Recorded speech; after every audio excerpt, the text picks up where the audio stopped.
ഒന്നാണല്ലോ ഉറക്കം. എല്ലാവരും സ്വീകരിക്കുന്ന ഒന്നാണ്, സ്വീകരിക്കേണ്ടതുമാണ്. ശാരീരികമായിട്ട് നമ്മുടെ ആരോഗ്യ സംരക്ഷണത്തിന് അത് വേണം. അതുകൊണ്ടാണല്ലോ ലിമിറ്റ് ചെയ്ത് നമ്മൾ വേലൊക്കെ നിർത്തുന്നത്. അങ്ങനെ പാതിര വരെ വരാൻ പറ്റില്ല. ആളുകൾക്ക് പോയി ഉറങ്ങി സുബഹിക്ക് എണീക്കണമല്ലോ, അത് ആവശ്യമാണ്. ഈ ഉറക്കവുമായി ബന്ധപ്പെട്ട് സയ്യിദുനാ റസൂലുള്ളാഹി സ്വല്ലല്ലാഹു അലൈഹി വസല്ലം നിങ്ങൾ സ്വീകരിച്ചിരുന്ന പുണ്യകർമ്മങ്ങൾ എന്തെല്ലാം നമ്മുടെ പക്കലുണ്ട്? ഒന്ന് വിലയിരുത്തി വെക്കുക. കുറേ പറയാണ്ടൊക്കെ കൂടി പറയാൻ നേരമില്ല. നിത്യജീവിതവുമായി അവിടുന്ന് ഒരിക്കലും കാമിലായ ഉളു എടുത്തിട്ടല്ലാതെ ഹബീബ് റസൂലുള്ളാഹി സ്വല്ലല്ലാഹു അലൈഹി വസല്ലം ഉറങ്ങാൻ വന്നിരുന്നില്ല, ഉറങ്ങാൻ ഒരുങ്ങിയിരുന്നില്ല എന്ന് സയ്യിദത്തുനാ ബീവി ആയിഷ റളിയല്ലാഹു അൻഹ. നമ്മൾ എന്ത് ചെയ്യുന്ന പല ആൾക്കാരും ഒന്ന് കൊപ്പിളിച്ചൊന്ന് ബ്രഷ് ചെയ്യും. അത് കട്ടിലിൻ്റെ അപ്പുറത്തൊരാളുള്ളതുകൊണ്ടാണ്. കൂടുതൽ വാസന ഉണ്ടായ ഉന്തിയിടുമോന്ന് പേടിച്ചിട്ട്. ഒന്ന് ബ്രഷ് ചെയ്താൽ മാത്രം പോരാ, ഒരു കാമിലായ വുളൂ. ഒന്ന് കൂട്ടി നോക്കി. എത്ര കൊല്ലായി നമ്മൾ ഈ ദുനിയാവിൽ ജീവിക്കണ്? എത്ര കൊല്ലായി സഹോദരങ്ങളെ അള്ളാഹിന്റെ ദുനിയാവിൽ അള്ളാഹു തരുന്ന വായും വെള്ളവും വെളിച്ചവും ഭക്ഷണവും കഴിച്ച് ജീവിക്കുന്നു. അള്ളാഹുത്തേര തരുന്നതല്ലേ ഈ ഉറക്കം. ശരീരത്തിന് നല്ല ആരോഗ്യം കിട്ടുന്ന ഒരു സംഗതി, ഒരു അനുഗ്രഹം, വർണ്ണിക്കാൻ കഴിയാത്തൊരു സുഖം. അതിലേക്ക് പ്രവേശിക്കുന്നതിൻ്റെ ആദ്യ ഘട്ടം കാമിലായ ഒരു ഉളൂ. മിസ്വാക്കൊക്കെ ചെയ്ത് ദിക്റൊക്കെ ചൊല്ലി നല്ല മട്ടത്തിലൊരു ഉളൂ. ഉളൂ എടുത്തിട്ട് രാവിലെ എഴുന്നേൽക്കുന്നതിൻ്റെ മുമ്പ് ഉളൂ എടുത്ത് കിടന്നിട്ട് മരണം സ്വീകരിക്കുന്ന ആളും ഉളൂ ഇല്ലാതെ കിടക്കാൻ പോയിട്ട് മരണം സ്വീകരിക്കുന്നതും രണ്ടും രണ്ട് രൂപത്തിലാണ്. വ്യത്യാസമുണ്ട്. ഹദീസിൽ തന്നെ പറഞ്ഞിട്ടുണ്ട് അതിൻ്റെ വ്യത്യാസങ്ങളൊക്കെ. ചില ദിക്റൊക്കെ ചൊല്ലിയിട്ട് രാത്രി അങ്ങോട്ട് ഉറങ്ങിയിട്ട് ആ ഉറക്കം അവസാനത്തെ ഉറക്കായി മാറി. എന്നാ നീ പേടിക്കേണ്ടതില്ല എന്നാ ചില ദിക്റുകളെ പറ്റിയൊക്കെ പറഞ്ഞത്. അതൊക്കെ ആർക്ക് ചെല്ലാനുള്ളതാ? ഹബീബായ തങ്ങൾ എന്നും കിടക്കപ്പായയിലേക്ക് വരുമ്പോൾ അവിടുത്തെ പുതപ്പ് അത് 3 പ്രാവശ്യം കുടയുമായിരുന്നു, വിരിപ്പ് 3 പ്രാവശ്യം തട്ടുമായിരുന്നു, തലയിണയും അതുപോലെ തന്നെ തട്ടിക്കൊട്ടുമായിരുന്നു. അവിടെ സുഗന്ധം പൂശൽ സുന്നത്തുണ്ട്. ആദ്യ രാത്രിക്ക് മാത്രമല്ല, എല്ലാ രാത്രിയും. കിടക്കുന്ന ഭാഗം വൃത്തിയുണ്ടാകണം, സുഗന്ധപൂരിതമാകണം. കിടക്കാൻ ഒരുങ്ങുന്ന ആള് വൃത്തിയുള്ള വസ്ത്രം ധരിക്കണം. നജസായ വസ്ത്രം ധരിക്കരുത്, നല്ല വൃത്തിയുള്ള വസ്ത്രം ധരിക്കണം. വൃത്തിയുള്ള വസ്ത്രം ധരിച്ച് കിടക്കപ്പായയിലേക്ക് പോകുന്ന ആള് ഈ വിരിപ്പും പുതപ്പുമൊക്കെ തട്ടിക്കൊട്ടി വൃത്തിയാക്കിയ ശേഷം അദ്ദേഹം അവിടെ കട്ടില് പായയിൽ ഇരുന്നു കൊണ്ട് സുബ്ഹാനല്ലാഹ് ആയത്തുൽ കുർസി ഓതണം. ആയത്തുൽ കുർസി ഓതാതെ തങ്ങൾ കിടക്കാറുണ്ടോ? ഇല്ല. ആമനർ റസൂൽ ഓതണം. അതും ഹബീബായ സ്വല്ലല്ലാഹു അലൈഹി വസല്ലം എന്നും പതിവാക്കിയതാണ്. ആയത്തുൽ കുർസി ആമനർ റസൂൽ ഉസ്താദെ ഹദ്ദാദ് ഓതുമ്പോൾ നമ്മൾ ചൊല്ലിയിട്ടുണ്ട്. അതുപോലെ നമ്മളൊരു പിശുക്കിൻ്റെ ചോദ്യമാണത്. പിശുക്കിൻ്റെ ഒരു ചോദ്യം. 24 മണിക്കൂറിന് നിസ്കാരത്തിൻ്റെ ശേഷം കൂടി ഹദ്ദാദിൽ ആയത്തുൽ കുർസി പോരെയെന്ന് ചോദിക്കും ചിലർ. അവർ മഹാബഹീലന്മാരാണ്. ഒരായത്തുൽ കുർസി ഓതാൻ ചുരുങ്ങിയൊരു ടൈം പോരെ? അത് എത്രത്തോളം അധികരിപ്പിക്കാൻ പറ്റും? എന്നും നബി സല്ലല്ലാഹു അലൈഹി വസല്ലം അവിടെ ഇരുന്നാൽ 2 കൈകളും ഇങ്ങനെ ഇങ്ങനെ മുഖഭാഗത്തേക്ക് ഇങ്ങനെ ഉയർത്തിപ്പിടിക്കും. ഉയർത്തിപ്പിടിച്ചിട്ട് ഖുൽ ഹുവല്ലാഹു അഹദ്, ഖുൽ അഊദു ബിറബ്ബിൽ ഫലഖ്, ഖുൽ അഊദു ബിറബ്ബിൻ നാസ് ഓരോ പ്രാവശ്യം കൈകളിൽ ഊതും. ഊതിയിട്ട് മൂർദാവ് മുതൽ കാൽപാദം വരെ ഇങ്ങനെ തടവും. ആ 3 ആയത്ത് സൂറത്തുകൾ ഇറങ്ങിയ ശേഷം വഫാത്തിന്റെ തൊട്ടു തലേന്ന് രാത്രി വരെ ഈ പറയുന്ന സൂറത്ത് തടവാതെ ഒരൊറ്റ ദിവസവും ഉറങ്ങിയിട്ടില്ല എന്നാണ് ഖുൽ അഊദു ബിറബ്ബിൽ ഫലഖ്, ഖുൽ അഊദു ബിറബ്ബിൻ നാസ് ഇറങ്ങിയത്. ഹബീബ് സല്ലല്ലാഹു അലൈഹി വസല്ലം തങ്ങൾക്ക് ജൂതനായ ലബീദ് സിഹ്ർ ചെയ്തു. ആ സിഹ്ർ കൊണ്ട് 6 മാസക്കാലം നബി സല്ലല്ലാഹു അലൈഹി വസല്ലം തങ്ങൾ ചില്ലറ വിഷമങ്ങൾ അനുഭവിച്ചു. സാധാരണ രൂപത്തിൽ കവിഞ്ഞ വിഷമങ്ങളൊന്നും തങ്ങൾക്കുണ്ടായിട്ടില്ല. നിത്യജീവിതത്തിലെ സാധാരണ അമലുകളൊന്നും മുടങ്ങിയിട്ടില്ല. പ്രബോധനത്തിന്റെ റൂട്ടൊന്നും തെറ്റിയിട്ടില്ല. ഓതിക്കൊടുക്കുന്ന ആയത്തൊന്നും മാറിയിട്ടില്ല. പക്ഷേ ഭക്ഷണം കഴിക്കാൻ വേണ്ടി പോയിരിക്കുമ്പോ ഭക്ഷണം കഴിച്ചു എന്ന് തോന്നിയിട്ട് തങ്ങൾ എഴുന്നേറ്റു പോകും. ഭാര്യയുടെ അടുത്ത് കിടക്കുമ്പോ ബന്ധപ്പെട്ടു എന്ന് കരുതിയിട്ട് നബി സല്ലല്ലാഹു അലൈഹി വസല്ലം തങ്ങൾ ഒന്ന് എഴുന്നേറ്റു പോകും. ആ ഒരു രൂപത്തിൽ ചില്ലറ വിഷമങ്ങളൊക്കെ അതുകൊണ്ട് നേരിട്ടു. 6 മാസക്കാലം നീണ്ടു നിന്ന ആ സിഹ്ർ ബാത്തിലാക്കുന്നതിന് ഖുൽ അഊദു ബിറബ്ബിൽ ഫലഖ് ഖുൽ അഊദു ബിറബ്ബിൻ നാസ് രണ്ടും കൂടി ഒരുമിച്ചാണ് ഇറങ്ങിയത്. ഖുർആനിൽ നിന്ന് ഒരുമിച്ചിറങ്ങിയ 2 സൂറത്തുകളാണത്. അൽ മുഅവ്വദതൈൻ എന്ന് പേരുള്ള സൂറത്ത്. ആ 2 സൂറത്തുകളും നിങ്ങൾ കൂട്ടി നോക്കൂ, 11 ആയത്തുകളാണ്. എന്തേത് 11 കാരണം? ലബീദ് സിഹ്ർ ചെയ്തിട്ട് വെച്ച് കെട്ടിയ കെട്ടുകളുടെ എണ്ണം 11.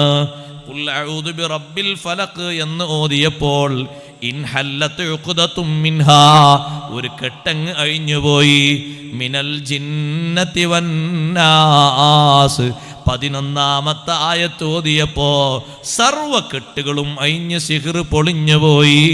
ചെറിയ സിഹ്റൊന്നല്ല ലബീദ് ചെയ്തത്. നബി സല്ലല്ലാഹു അലൈഹി വസല്ലമ തങ്ങൾക്ക് മസ്തും ഭ്രാന്തുമൊക്കെ ബാധിച്ചുകൊണ്ട് തങ്ങൾ മരിക്കാൻ കാരണമാകുന്ന രൂപത്തിൽ കടുപ്പമേറിയ സിഹ്റാണ് ചെയ്തത്. പക്ഷേ ഹബീബായ തങ്ങൾക്ക് അല്ലാഹു നൽകിയൊരു ഇസ്മത്തുണ്ട്, കാവലുണ്ട്. ആ കാവൽ കാരണം അവിടെ ശരീരത്തിലേക്ക് അത് കാര്യമായി ഒന്നും മേശിയിട്ടില്ല. ഇരിക്കട്ടെ സഹോദരങ്ങളെ, ആ സൂറത്തുകൾ ഇറങ്ങിയ അന്ന് രാത്രി മുതൽ വഫാത്തിന്റെ തൊട്ടു തലേന്ന് രാത്രി വരെ ഇങ്ങനെ 2 കൈകളും മുന്നിലേക്ക് പിടിച്ച് ഓരോ പ്രാവശ്യം ഓതിയിട്ട് കൈകളിലേക്ക് ഊതിയിട്ട് മൂർദാവ് മുതൽ കാലിന്റെ അടിഭാഗം വരെ തടവുന്ന പതിവുണ്ടായിരുന്നു. അങ്ങനെ 3 പ്രാവശ്യം ചെയ്തിരുന്നു. കിടക്കാൻ നേരത്ത് 3 പ്രാവശ്യം. ഒരു പ്രാവശ്യം ഇങ്ങനെ കൈ ഉയർത്തുക, ഓരോ പ്രാവശ്യം മോദി ഊതുക, അങ്ങനെ തടവുക. 2ാമതും കൈ ഇങ്ങനെ ഉയർത്തുക, ഓരോ പ്രാവശ്യം മോദി ഊതുക, ഇങ്ങനെ തടവുക. 3ാമത്തെ പ്രാവശ്യം അങ്ങനെ ചെയ്യാം. അങ്ങനെ 3 പ്രാവശ്യം ചെയ്തിരുന്നു. വഫാത്തിന്റെ തൊട്ട് തലേന്ന് ആയിഷ ബീവി റളിയല്ലാഹു അൻഹയുടെ മടിയിൽ കിടക്കുന്ന ഹബീബ് സല്ലല്ലാഹു അലൈഹി വസല്ലം തങ്ങൾ പറഞ്ഞു, ആയിഷ, ഞാൻ സാധാരണ ഓതുന്ന ആയത്തുകൾ ഒന്ന് ഓതിത്തരണം എന്ന് പറഞ്ഞപ്പോൾ ആയിഷ ബീവി റളിയല്ലാഹു അൻഹ ആണ് ഓതിക്കൊടുക്കുന്നത്. പക്ഷേ തങ്ങളെ കൈകൾ ഇങ്ങനെ ഉയർത്തിപ്പിടിച്ചു ബീവി. ആ കൈകൾ ഇങ്ങനെ ഉയർത്തിപ്പിടിച്ചിട്ട് അതിലേക്ക് ഊതി. എന്നിട്ട് നബി സല്ലല്ലാഹു അലൈഹി വസല്ലം തങ്ങളെ കൈകളെ കൊണ്ട് ഇങ്ങനെ തടവിക്കൊടുത്തു. അത്ര വരെ കാത്തു സൂക്ഷിച്ചൊരു സുന്നത്താണ്. ഒന്ന് ചിന്തിച്ചു നോക്കൂ, നമ്മൾ എത്ര പേര് എത്ര കണ്ടിന്യൂ ആയി കൊണ്ടുപോകുന്നുണ്ട്? ഞാനൊരു ആലോചനക്ക് വേണ്ടി പറയാൻ, ഒരു ഉറക്കവുമായി ബന്ധപ്പെട്ടത് മാത്രം തന്നെ പറഞ്ഞാൽ തന്നെ നമ്മളെ കാര്യം പോക്കാന്ന് ഞാൻ പറഞ്ഞത്. പിന്നെ ബാക്കിയുള്ളതൊക്കെ എണ്ണിയാൽ പിന്നെ ഉണ്ടാകൂല. നമ്മളെന്താണ് ആഖിറത്തിലേക്കുള്ള അമലായി കരുതിയത്? നമ്മളെ കൊണ്ട് സാധിക്കുന്ന എത്ര ഉണ്ട്? ഇപ്പോഴും പലതിലേക്കും നമ്മൾ പ്രവേശിച്ചിട്ടില്ല. തുടങ്ങിയിട്ടന്നല്ല പലതിലേക്കും. എത്ര മഹത്തരമായ അമലാണ്.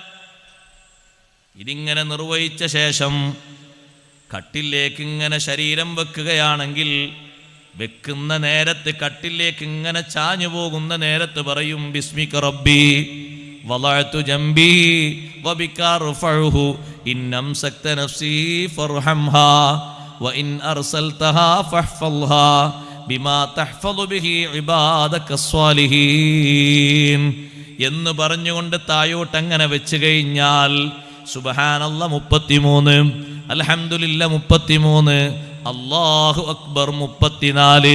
അതും ചൊല്ലിക്കഴിഞ്ഞാലോ അല്ലാഹുമ്മ അസ്ലംതു നഫ്സി ഇലൈക വഫവ്വൽതു അംരി ഇലൈക വഅൽജഅതു ളഹ്രി ഇലൈക വവജ്ജഹതു വജ്ഹി ഇലൈക റഗ്ബതൻ വറഹ്ബതൻ ഇലൈക ലാ മൽജഅ വലാ മൻജാ മിൻക ഇല്ലാ ഇലൈക آمنت بكتابك الذي أنزلت ونبيك الذي أرسلت اللهم قني عذابك يوم تبعث عبادك.